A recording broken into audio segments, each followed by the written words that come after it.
आपण halogen exchange reaction मध्ये फ्रिंकलस्टाइन reaction आणि शॉर्ट्स रिएक्शन पाहिल्या होत्या. ह्या दोन्ही रिएक्शन ज्या आहेत त्या SN2 टाइपच्या होत्या.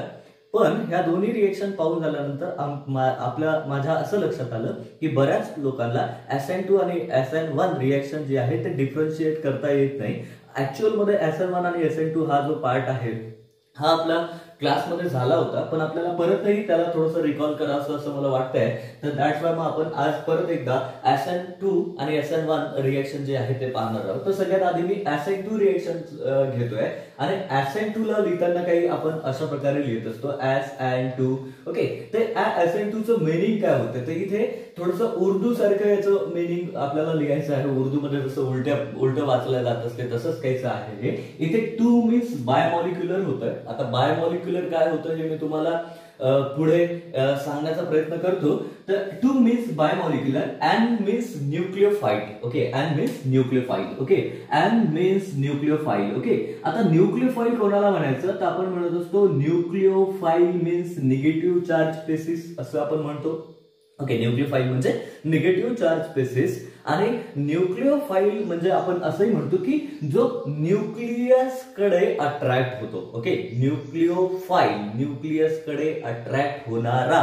न्यूक्लियस वर चार्ज पॉझिटिव्ह असतंय म्हणजे न्यूक्लियस कडे अट्रॅक्ट होणारा हा निगेटिव्हली चार्ज असला पाहिजे असं आपण शॉर्टली त्याला म्हणू शकतो. तर 2 means bimolecular, N means nucleophilic and S means substitution. S means substitution असं या रिएक्शनचं जे आहे ते मीनिंग होत आहे. ओके, तर ही रिएक्शन कंटिन्यू करताना आपण सगळ्यात आधी ऑप्टिकल ऍक्टिव्हिटी नावाचा एक जो टॉपिक आहे तो थोडासा लक्षात घेऊ. तो ऑप्टिकल ऍक्टिव्हिटी ही जी हा जो टॉपिक आहे हा रिलेटेड आहे लाईटच्या. आणि आपल्याला आपण जो लाईट वापरतो किंवा आपल्याकडे जो लाईट असतं तो लाईट जो आहे त्याला आपण ऑर्डिनरी लाईट आपल्याकडे आपल्या अवतीभोवती असतं. सनलाइट जो आहे तो पण ऑर्डिनरी लाईट आहे. आपण ऑर्डिनरी लाईट कशाला म्हणतो तर जर शॉर्टली मी तुम्हाला सांगायचं झालं तर ऑर्डिनरी लाईटची डेफिनेशन अशी होईल की the light which can vibrate in all possible direction perpendicular to the path of propagation is called as ordinary light and the ordinary light is a mixture of 7 colour of light. Okay, असं ते काहीतरी असतं. तर हा ordinary light इथे मी काढला. Okay, आता आपल्याकडे आता ट्यूबलाइट्स वगैरे आलेले आहेत, LED आलेले आहेत, तर ते मोनोक्रोमॅटिक लाईट असतात. तर monochromatic light means simple, mono means single one and chroma means colour. एका कलरचा लाईट जर असला तर आपण त्याला मोनोक्रोमॅटिक लाईट म्हणतो. तो पण ऑल पॉसिबल डायरेक्शननी व्हायब्रेट होत असते आणि perpendicular to the path of propagation असतं. म्हणजे त्याला पण आपण रिप्रेझेंट करताना अशाच प्रकारे करत असतो. तर सपोज मी इथे मोनोक्रोमॅटिक लाईट घेतला आहे किंवा आपण इथे हा ऑर्डिनरी लाईट घेतलाय असं आपण कन्सिडर केलं सपोज. आणि हा ऑर्डिनरी लाईट किंवा हा ऑर्डिनरी लाईट किंवा हा प्लेन पोलराइज लाईट जर आपण एखाद्या पेपर मधून पास केला. ओके, पेपर मधून पास केला. ओके, पेपर मधून पास केला की जो पेपर मी अशा प्रकारे कापलेला आहे. ओके, कापलेला आहे म्हणजे आता सिंपल गोष्ट जर सांगायची झाली तुम्हाला तर मी असं घेऊ शकतो की हा पेपर आहे माझ्याकडे, याला आपण असं ब्लेडने कापून ठेवलंय मधातून. ओके, असं मधातून याला ब्लेडने कापलं. ओके, आणि याला असं ठेवलंय सपोज इकडून लाईटचा सोर्स आहे आणि याच्यामधून हा लाईट जो आहे तो मी पास करणार आहे. असा काहीसा पेपर पृष्ठ मी घेतलंय असं कन्सिडर करा. आता हा मोनोक्रोमॅटिक लाईट अशा पृष्ठामधून मी पास करतो की ते पृष्ठ मी असं कापून घेतलंय उभं. तर ऑब्वियस इकडे जो लाईट आपल्याला भेटणार आहे तो असा लाईट आपल्याला भेटणार आहे. सिंपल पद्धतीनं मी सांगण्याचा प्रयत्न केला तर हा जो लाईट आपल्याला इकडे भेटणार आहे या पृष्ठातून फिल्टर झालेला या लाईटला आपण म्हणत असतो प्लेन पोलराइज लाईट. याला आपण म्हणत असतो plane polarise light. Plane polarise light. Okay, plane polarise light, sorry plane polarise light असं आपण त्याला म्हणत असतो. आता हा प्लेन पोलराइज लाईट जर सपोज आपण एखाद्या सबस्टन्स मधून पास केला, ही टेस्ट ट्यूब घेतली आहे आणि या टेस्ट ट्यूब मध्ये एखादा XYZ असा सबस्टन्स आपण ठेवलेला आहे आणि या सबस्टन्स मधून हा लाईट जर आपण पास केला. ओके, हा प्लेन पोलराइज लाईट या टेस्ट ट्यूब मध्ये असलेल्या सबस्टन्स मधून जर पास केला तर जर हा plane polarise light left hand साइडला किंवा राईट हँड साइडला रोटेट झाला. ओके, लेफ्ट हँड साइडला किंवा राईट हँड साइडला रोटेट झाला तर आपण इथे ठेवलेल्या कंपाऊंडला ऑप्टिकली ऍक्टिव्ह कंपाऊंड म्हणणार आहोत. गोष्ट लक्षात येत आहे का? ओके, काय म्हणतोय पहा, सिंपल फंडा आहे की मी इथे एक ऑर्डिनरी लाईट घेतला किंवा मी इथे ऑर्डिनरी लाईट घेतला किंवा मी इथे मोनोक्रोमॅटिक लाईट घेतला. या मोनोक्रोमॅटिक लाईटला अशा कागदामधून अशा पृष्ठामधून पाठवतोय की ते पृष्ठ उभं थोडस असं कापलेलं आहे, त्याला मधात असे ब्लेडनी रेषा मारलेल्या आहेत आणि त्यामधून जर लाईट पास केला तर आपल्याला असा उभा लाईट जो आहे तो भेटला, जो ज्याला आपण प्लेन पोलराइज लाईट म्हणतो. ओके, आणि हा प्लेन पोलराइज लाईट जर आपण एखाद्या टेस्ट ट्यूब मधून पाठवला की ज्यामध्ये एखादा सबस्टन्स ठेवलेला आहे आणि मग यामधून हा लाईट पास झाल्यावर जर सपोज हा लाईट स्लाइटली लेफ्ट हँड साइडला म्हणा किंवा राईट हँड साइडला म्हणजे क्लॉकवाईज म्हणा किंवा अँटी क्लॉकवाईज जर रोटेट झाला तर या कंपाऊंडला आपण ऑप्टिकली ऍक्टिव्ह कंपाऊंड म्हणत असतो. दॅट्स इट, गोष्ट संपली. ऑप्टिकली ऍक्टिव्ह कंपाऊंड म्हणत असतो. ऑप्टिकली इनॅक्टिव्ह कंपाऊंड कोणाला म्हणतात की जर सपोज हा प्लेन पोलराइज लाईट या सबस्टन्स मधून पाठवला आणि हा लाईट ना क्लॉकवाईज ना अँटी क्लॉकवाईज रोटेट झाला, जसाचा तसा राहिला, तर मग तुम्ही त्या कंपाऊंडला ऑप्टिकली इनॅक्टिव्ह कंपाऊंड म्हणू शकता. ओके, ठीक आहे. ही तर प्रॅक्टिकल गोष्ट झाली. पण थेरॉटिकली एखादा सबस्टन्स ऑप्टिकली ऍक्टिव्ह आहे का ऑप्टिकली इनॅक्टिव्ह आहे हे पाहण्यासाठी आपण सिंपल एक गोष्ट चेक करतो की त्या कंपाऊंड मध्ये अनसिमेट्रिकल कार्बन ऍटम आहे का. ओके, जर त्या कंपाऊंड मध्ये अनसिमेट्रिकल कार्बन ऍटम असला तर तो कंपाऊंड ऑप्टिकली ऍक्टिव्ह असते. आता अनसिमेट्रिकल कार्बन ऍटम काय असेल, सपोज अनसिमेट्रिकल कार्बन ऍटम कशाला म्हणायचं आपण, तर अनसिमेट्रिकल कार्बन ऍटम आपण असं करू शकतो की एखादा कार्बन ऍटम मी घेतलाय, या कार्बनच्या 4 साइडला म्हणजे इथे ए घेतो, दुसऱ्या साइडला बी घेतो, तिसऱ्या साइडला वाय घेतोय आणि चौथ्या साइडला सपोज झेड घेतोय. ओके, म्हणजे याच्या 4 साइडला 4 वेगवेगळे ग्रुप असायला पाहिजेत. आता कार्बन हा टेट्राव्हॅलंट असतं हे तर आपल्याला माहित आहे ना, कार्बन टेट्राव्हॅलंट असतं आणि या कार्बनच्या 4ही साइडला 4 वेगवेगळे ग्रुप जर असतील तर त्याला आपण अनसिमेट्रिकल कार्बन ऍटम म्हणतो, त्याला आपण कायरल कार्बन ऍटम म्हणत असतो आणि त्याला आपण असं स्टारने इंडिकेट करत असतो. ओके, ठीक आहे. तर इथे परत एक गोष्ट अशी आहे की एखाद्या कंपाऊंड मध्ये किती ऑप्टिकल आयसोमर आहेत हे कॅल्क्युलेट करण्याचा एक फॉर्म्युला पण आहे 2n. ओके, हे सगळ्या गोष्टी ज्या आहेत ह्या मी तुम्हाला नंतर एक्सप्लेन करीन. ह्या आपल्या क्लासमध्ये ऑलरेडी झालेल्या आहेत. याचं एक सेपरेट टॉपिक आपण घेतला होता, पण इथे थोडंसं मी रिकॉल करण्याचा प्रयत्न केला. तर आता एखादा कंपाऊंड ऑप्टिकली ऍक्टिव्ह आहे का ऑप्टिकली इनऍक्टिव्ह आहे हे आपण तो कंपाऊंड लाईटला क्लॉकवाईज किंवा अँटी क्लॉकवाईज रोटेट करते का यावरून ठरवतो, किंवा थेरॉटिकली त्या कंपाऊंडच्या स्ट्रक्चर मध्ये असलेला कार्बन जर अनसिमेट्रिकल असला तर तो कंपाऊंड ऑप्टिकली ऍक्टिव्ह असतं, अदरवाईज तो कंपाऊंड ऑप्टिकली इनऍक्टिव्ह असतं. अशी ही गोष्ट आहे. इथपर्यंत सगळ्या गोष्टी आपल्याला लक्षात आल्या असतील असं मला वाटते. ओके, ठीक आहे, क्लिअर आहे. ओके, ठीक आहे. आता आपल्याला पाहायची आहे ऍसेंट टू रिएक्शन. आता ऍसेंट टू रिएक्शन पाहायचे तुम्ही एक अनसिमेट्रिकल कार्बन ऍटम असलेला optically active unsymmetrical carbon atom असलेला कंपाऊंड म्हणजे जो की ऑप्टिकली ऍक्टिव्ह कंपाऊंड आहे तो कंपाऊंड घेतो. ओके, मला काय समजून सांगायचं तुम्हाला, ऍसेंट टू रिएक्शन पाहायची आपल्याला, तिचं मेकॅनिझम आपल्याला पाहायचं आहे आणि तिचं मेकॅनिझम पाहण्यासाठी मी इथे असा कंपाऊंड घेतोय की जो ऑप्टिकली ऍक्टिव्ह आहे. ओके, आता ऑप्टिकली ऍक्टिव्ह आहे तर मी इथे काय करतो पहा, सपोज कार्बन जो आहे तो टेट्राव्हॅलंट असतं तुम्हाला माहित आहे. तर टेट्राव्हॅलंट जेव्हा कार्बन असतं तर तुम्हाला त्याची टेट्राव्हॅलंट स्ट्रक्चर त्याचं कसं असतं माहित असेल बऱ्याचशा लोकांना. मी क्लासमध्ये पण करून दाखवत असते ना, अशा प्रकारे त्याचं स्ट्रक्चर असतं. म्हणजे मध्ये हा कार्बन ऍटम असतो. ओके, हा त्याचा एखादा अल्किल ग्रुप असेल, हा दुसरा एक अल्किल ग्रुप असेल, किंवा हा काही एक्स असेल, किंवा हा कुठलाही दुसरा तिसरा कंपाऊंड असतो त्याच्या त्याला साइड ग्रुप असते तो अटॅच असते. अशा प्रकारचे जे स्ट्रक्चर आहे त्याला आपण टेट्राव्हॅलंट स्ट्रक्चर जे आहे ते म्हणत असतो. तर इथे पहा कार्बन घेतला, याच्या एका साइडला हायड्रोजन आहे, दुसऱ्या साइडला मी एक्स एक्स आपला हायड्रोजन लिहितो. ओके, आणि हे जे स्ट्रक्चर आहे या साइडला मी त्याच्या ही जी काय व्हेज लाईन इथे काढली आहे, या व्हेज लाईनला सपोज आर डॅश घेतोय आणि ही जी काय डॉट डॉट लाईन घेतली, या डॉट लाईनला मी सपोज आर अल्किल ग्रुप घेतलाय, अशा प्रकारचं स्ट्रक्चर इथे मी ड्रॉ केलं. आणि हा जो कार्बन आहे हा अनसिमेट्रिकल आहे, याच्यावर मी असं काय एक स्टार मी याला इंडिकेट करतो की हा कार्बन जो आहे तो अनसिमेट्रिकल कार्बन आयटम आहे. याची जॉमेट्री लाईकवाईज झाली आहे असं. ओके, म्हणजे असा. ओके, हा मध्ये असलेला कार्बन, हा कार्बन मध्ये असणार आहे इथे. ओके, हा एक्स असेल इथे, हा हायड्रोजन असेल, आणि हा जो इकडे मागे गेलेला आहे हा अल्किल ग्रुप, हा आर. ओके, आणि हा जो आहे हा आर डॅश. अशा प्रकारचं हे स्ट्रक्चर आपल्या अल्किल हलाइड साठीचं मी घेतलंय. आता या अल्किल हलाइड मध्ये मी न्यूक्लियोफाइल ऍड करतो. न्यूक्लियोफाइल ऍड करतो. ओके, रिएक्शनचं नावच आपलं काय आहे? Biomolecular nucleophilic substitution reaction. Biomolecular nucleophilic substitution reaction मध्ये होतं काय की सबस्टिट्यूशन होतं, रिप्लेसमेंट होते. कशाची? तर न्यूक्लियोफाइलची. तर मी इथे तेच सांगण्याचा प्रयत्न करतो की मी इथे न्यूक्लियोफाइल घेतला. ओके, आता हा जो न्यूक्लियोफाइल आहे, मी तुम्हाला आधी पण फ्रिंकलस्टाईन रिएक्शन आणि सॉल्ट रिएक्शन सांगताना ह्याच रिएक्शनचं मेकॅनिझम सांगितलं होतं.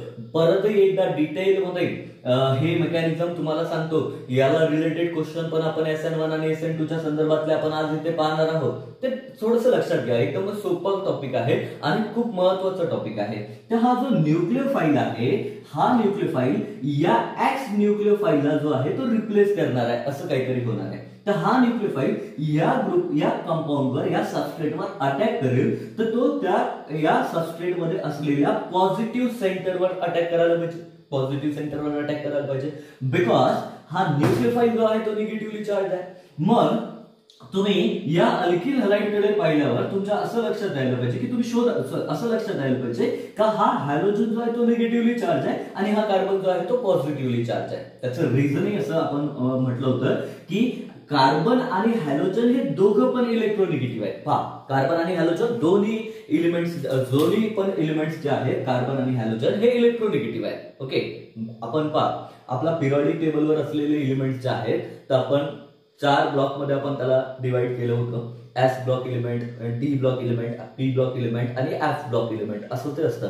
तर आपण S ब्लॉक एलिमेंटला इलेक्ट्रोपॉझिटिव्ह एलिमेंट्स म्हटलं होतं आणि P ब्लॉक एलिमेंटला आपण इलेक्ट्रोनिगेटिव्ह एलिमेंट्स म्हटलं होतं. आणि आपण असंही म्हटलं होतं की when we go from left to right, the electronegativity जी आहे लेफ्ट टू राईट जात असताना ती काय होत असते? वाढत जाते. ओके, तर कार्बन पेक्षा हॅलोजन हा जास्त इलेक्ट्रोनिगेटिव्ह आहे अँड दॅट्स वाय या कार्बनवर पार्शियल पॉझिटिव्ह चार्ज आपण लिहितो की या कार्बनवर पार्शियल पॉझिटिव्ह चार्ज इथे येते आणि या हॅलोजनवर पार्शियल निगेटिव्ह चार्ज जो आहे तो येत असतात. आता या न्यूक्लियोफाइलला या अल्किल हलाइडच्या पॉझिटिव्ह सेंटरवर अटॅक करायचा आहे, तर हा फ्रंट साइडनी अटॅक करू शकत नाही. Due to the presence of that negatively charge halide. या निगेटिव्हली चार्ज हलाइड मुळे तो फ्रंट साइडनी येऊ शकत नाही. फ्रंट साइडनी त्याला रिपेल केलं जातं. ओके, ढकललं जातं. बिकॉज आपल्याला माहित आहे की सेम चार्ज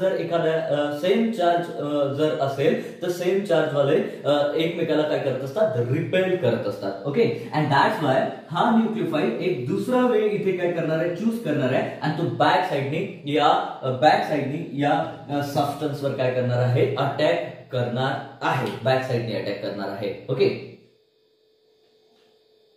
आता बॅक साइडने अटॅक करणार आहे, तर इथे आपल्याला एक इंटरमिडिएट भेटतं.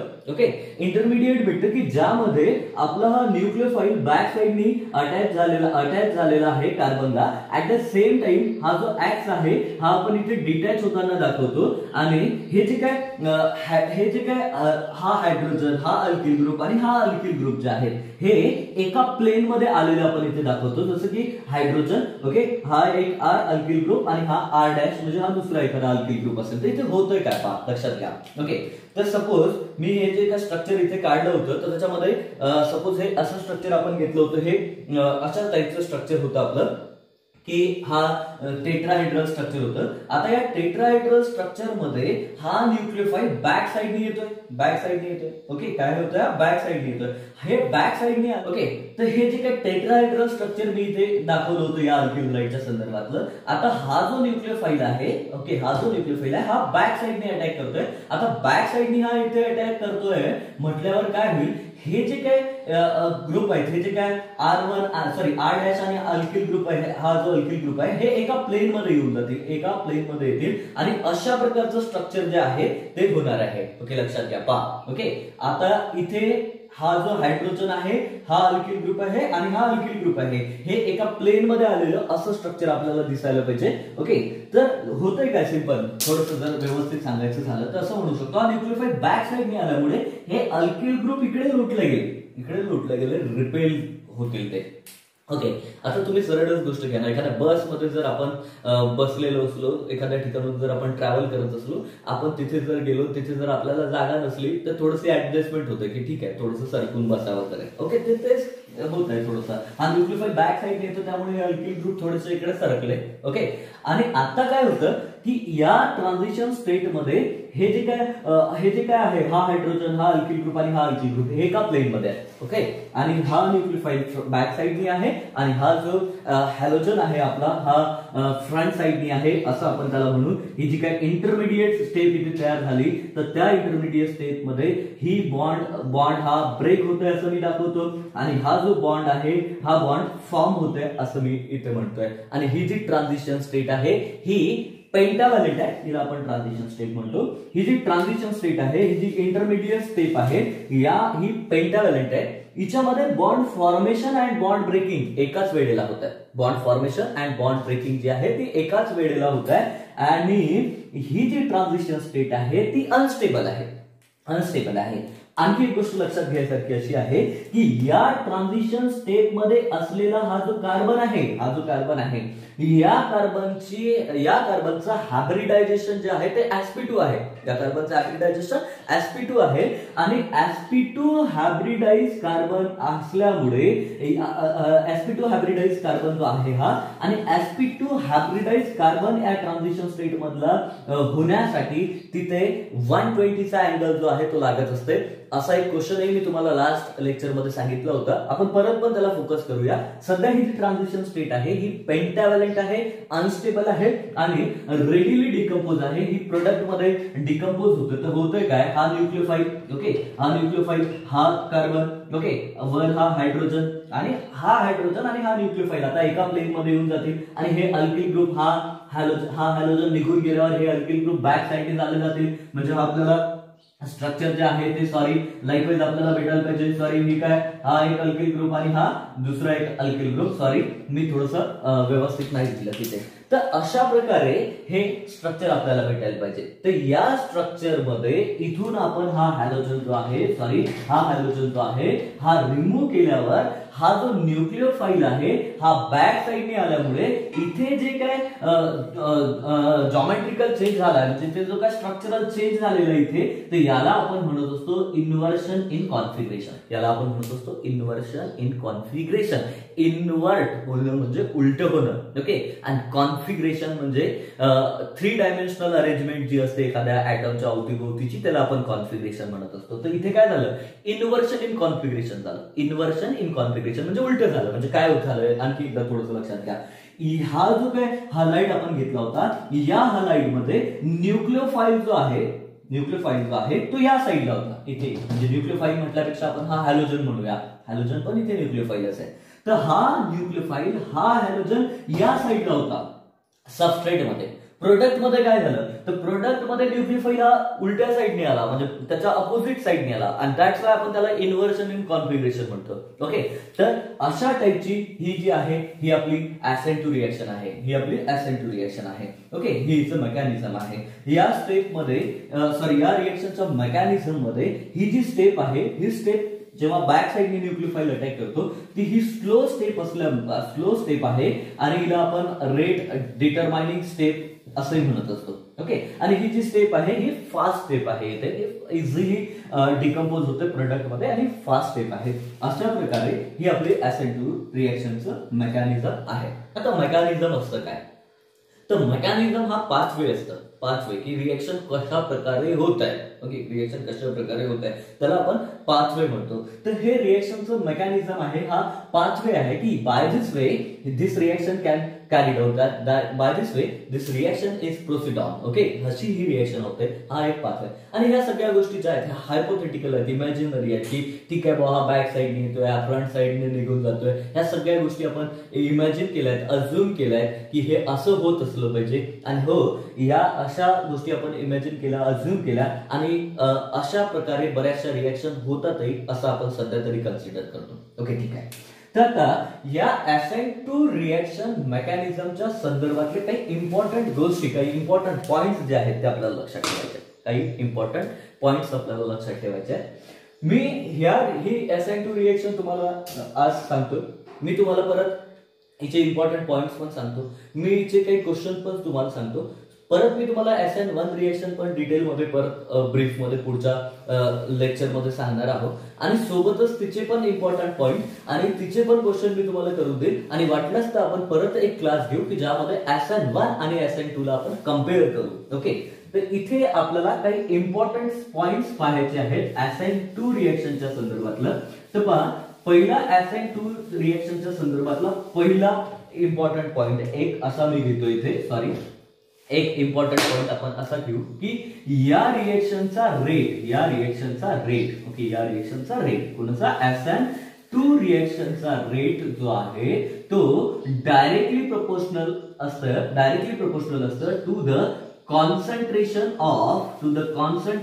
Of alkyl halide and the concentration of nucleophile. Okay, and the concentration of nucleophile. Okay, तर या SN2 रिएक्शनचा रेट डायरेक्टली प्रोपोर्शनल असतं. ओके, डायरेक्टली प्रोपोर्शनल असतं to the concentration of alkyl halide. हा जो स्क्वेअर ब्रॅकेट इथे मी दिला, हा स्क्वेअर ब्रॅकेट कॉन्सन्ट्रेशन इंडिकेट करता इथे. तर concentration of alkyl halide and concentration of nucleophile. Okay, concentration of nucleophile. Okay, तर इथे हे जे काय रेट इक्वेशन आपल्याकडे आलंय, या रेट इक्वेशनला आपण लिहिताना असे लिहू शकतो. हे जे काय रेट इक्वेशन आहे असे लिहू शकतो. हे केमिकल कायनेटिक्स युनिट मध्ये आपण पाहणार आहोत. ओके, तर हे रेट इक्वेशन आपण असे लिहू शकतो की रेट इज इक्वल्स टू, हा प्रोपोर्शनॅलिटीचा साइन हटवून आपण के लिहिला. Rate is directly proportional to the concentration of alkyl halide and concentration of nucleophile, असंही आपण त्याला लिहू शकतो. ओके, आता या रेट इक्वेशन मध्ये रेट इक्वेशन मध्ये असलेल्या रिएक्टंटच्या कॉन्सन्ट्रेशनच्या पॉवरची बेरीज म्हणजेच असते ऑर्डर ऑफ रिएक्शन. इथे तुम्हाला फक्त असं लक्षात ठेवायचं आहे की या रिएक्शनचा रेट जो आहे तो डायरेक्टली प्रोपोर्शनल आहे concentration of alkyl halide and concentration of nucleophile. हिची जी काय ऑर्डर आहे, मॉलिक्युलॅरिटी जी आहे ती बाय 2 आहे. आणि आता मी एक क्वेश्चन इथे सिंपलसा तुम्हाला विचारतो. ठीक आहे, सपोज ही रिएक्शन आपण इथे घेतोय आणि या रिएक्शन मध्ये मी या अल्किल हलाइडचं कॉन्सन्ट्रेशन, म्हणजे या अल्किल हलाइडचं कॉन्सन्ट्रेशन मी जर डबल केलं, या अल्किल हलाइडचं कॉन्सन्ट्रेशन जर मी डबल केलं तर काय होईल? Rate is directly proportional to the concentration. म्हणजे याचं कॉन्सन्ट्रेशन जर मी डबल केलं तर रेट पण काय व्हायला पाहिजे? डबल व्हायला पाहिजे. ओके, हो. देन सपोज आता मी अल्किल हलाइडचं कॉन्सन्ट्रेशन रिमेन सेम ठेवतो. ओके, न्यूक्लियोफाइलचं कॉन्सन्ट्रेशन वाढवतो. आणि जर न्यूक्लियोफाइलचं कॉन्सन्ट्रेशन वाढवलं तरी काय होईल? रेट ऑफ रिएक्शन डबलच होईल. ओके, आणि सपोज कन्सिडर करा की मी अल्किल हलाइडचं कॉन्सन्ट्रेशन वाढवलं. ओके, अल्किल हलाइडचं कॉन्सन्ट्रेशन वाढवलं आणि न्यूक्लियोफाइलचं कॉन्सन्ट्रेशन वाढवलं तर रेट जो आहे तो 4 टाइम इन्क्रीज होईल. ओके, असं ते असतं. ओके, तर या रिएक्शनचा रेट जो आहे तो डायरेक्टली प्रोपोर्शनल आहे कॉन्सन्ट्रेशन ऑफ रिएक्टंटवर, म्हणजेच अल्किल हलाइडच्या कॉन्सन्ट्रेशनवर आणि न्यूक्लियोफाइलच्या रिएक्टंटवर. हिची जी काय ऑर्डर ऑफ रिएक्शन आहे, हिची जी काय मॉलिक्युलॅरिटी जी आहे 2 आहे. याला आपण आणखी असंही म्हणू शकतो की या रिएक्शन मध्ये 2 मॉलिक्यूल पार्टिसिपेट करतात.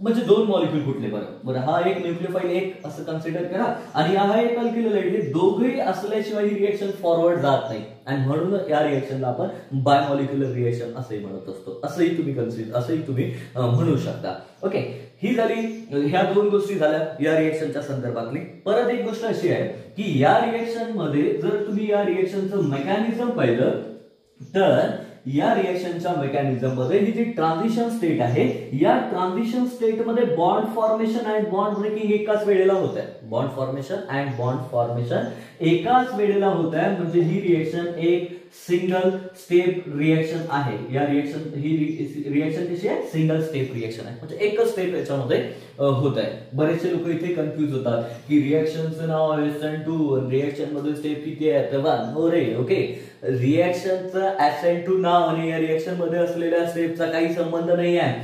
SN2 रिएक्शन ही सिंगल स्टेप रिएक्शन आहे. Bond formation and bond breaking एकाच वेळेला होत आहे आणि इथे कार्बोकॅटायन फॉर्म होत नाही आहे. कार्बोकॅटायन इथे नाही झालेलं फॉर्म. ओके, SN1 पाहू तेव्हा कार्बोकॅटायन फॉर्म होणार आहे. चला ठीक आहे, तर हा एक तिसरा पॉइंट झाला या रिएक्शनच्या संदर्भातला. परत आता या रिएक्शनच्या संदर्भातला एक चौथा पॉइंट असा आपल्याला पाहायचं की या रिएक्शन मध्ये जे सॉल्व्हेंट आपण वापरतो, किंवा ओके, पोलर अप्रोटिक सॉल्व्हेंट आपल्याला वापरायचं आहे. ओके, तर पोलर अप्रोटिक सॉल्व्हेंट मीन्स काय? आता तर पोलर मीन्स पहा, हे जे काय ऍसिटोन किंवा मी हा जो DMSO इथे काढलाय, तर या ऍसिटोन किंवा DMSO मध्ये हा जो मॉलिक्यूल आहे हा पोलर आहे. पोलर कसा पहा, तो ऑक्सिजनवर चार्ज जो आहे तो निगेटिव्ह येतो, या कार्बनवर चार्ज जो आहे तो पॉझिटिव्ह येतो. म्हणजे हा पोलर झाला ना. इथे पण सेम, याच्यावर ऑक्सिजनवर चार्ज यायला पाहिजे निगेटिव्ह आणि या सल्फरवर चार्ज यायला पाहिजे पॉझिटिव्ह. म्हणजे हा जो हे जे मॉलिक्यूल आहे ना, हे पोलर आहे. अप्रोटिक कसे आहेत, तर या ऑक्सिजनकडे कुठलाच प्रोटॉन नाहीये डोनेट करण्यासाठी, या पण ऑक्सिजनकडे कुठलाच प्रोटॉन नाहीये डोनेट करण्यासाठी. म्हणजे हे जे मॉलिक्यूल आहे हे पोलर अप्रोटिक मॉलिक्यूल इथे आहेत. म्हणजे या रिएक्शन मध्ये आपल्याला पोलर अप्रोटिक सॉल्व्हेंट वापरायचं आहे. कधी कधी या रिएक्शन मध्ये आपण पोलर प्रोटिक सॉल्व्हेंट पण वापरतो, ऍक्वियस सोल्युशन वापरत असतो, वॉटर तिथे वापरत असतो.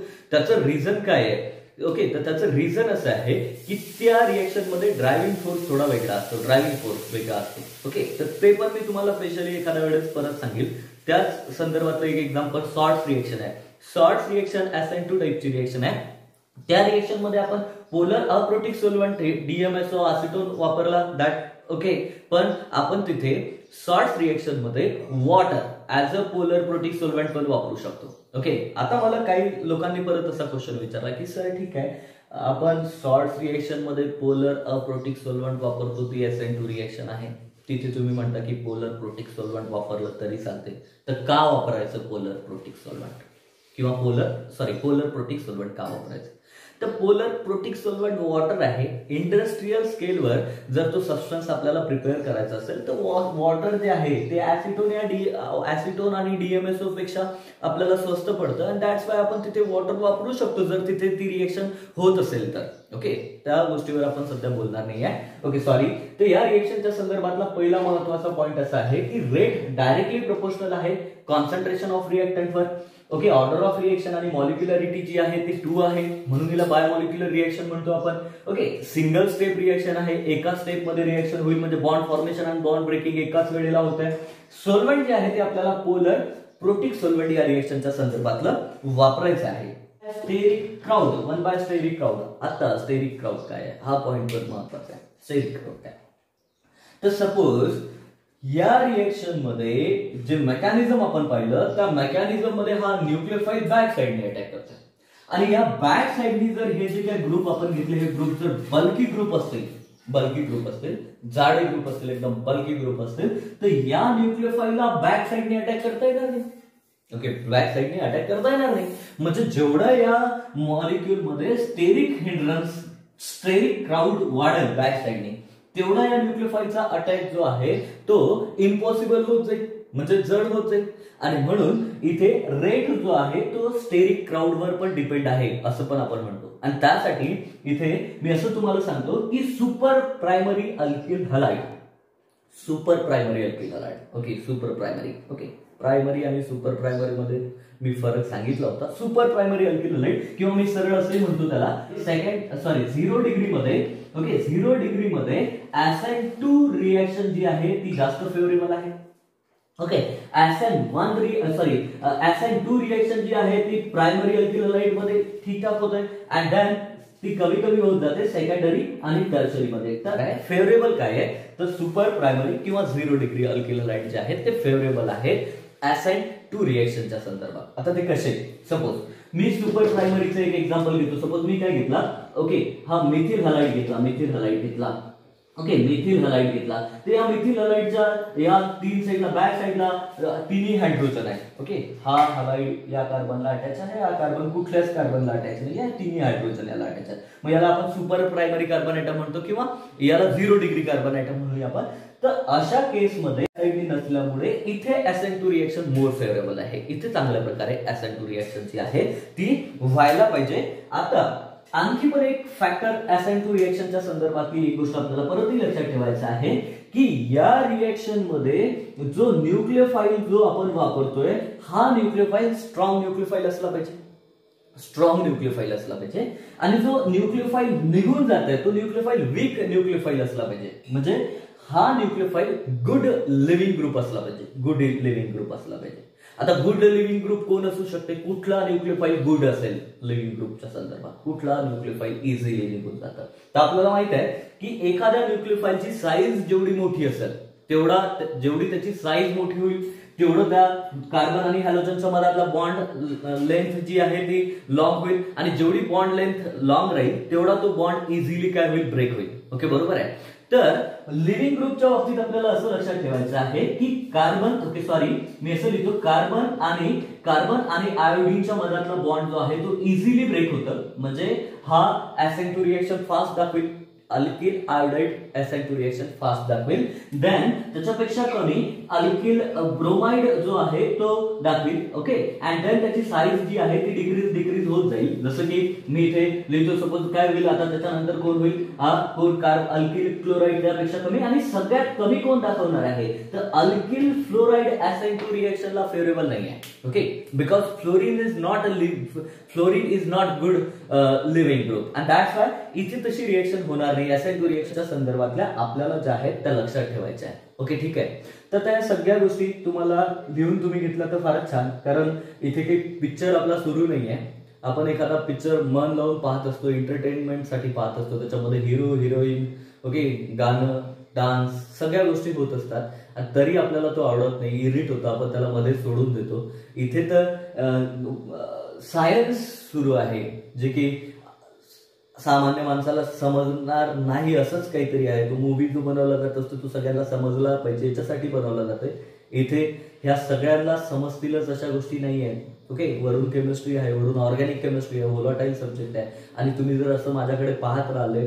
आणि फक्त पाहत राहिले आणि ऐकत राहिलं तर हे तुम्हाला कोणाला लक्षात राहणार नाही हे तुम्हाला व्यवस्थित लिहून घ्यावं लागेल परत करावं लागेल तेव्हा कुठे ह्या गोष्टी तुम्हाला येऊ शकतात अदरवाईज ह्या गोष्टी जमणं शक्य नाही आहे तर ठीक आहे ह्या काही महत्वाच्या गोष्टी आपण SN2 रिएक्शनच्या संदर्भातल्या पाहिल्या ओके आता आपल्याला SN2 रिएक्शन कोण दाखवते हे तर मी तुम्हाला सांगितलंय जसं की सुपर प्रायमरी अँड सेकंडरी आणि टर्शरी ही त्याची ऑर्डर आहे आणि ही न्यूक्लियोफाइल हे कुठला न्यूक्लियोफाइल इझिली सोडून जाते हे आपण पाहिलं म्हणजे अल्किल आयोडाइड असला तर तो इझिली SN2 रिएक्शन दाखवेल आणि सगळ्यात weekly SN2 reaction alkyl fluoride दाखवेल कारण फ्लोरीन गुड लिव्हिंग ग्रुप नाहीये आता याच्या संदर्भातले काही असे कंपाऊंड्स मी तुम्हाला दाखवतो की जे SN2 रिएक्शन दाखवत नाही ओके असे काही कंपाऊंड्स पाहिजे की जे SN2 रिएक्शन दाखवत नाही सपोज हा कंपाऊंड घेतला इथे तर हा कंपाऊंड SN2 रिएक्शन दाखवेल का नाही ओके हा कंपाऊंड SN2 रिएक्शन दाखवणार नाही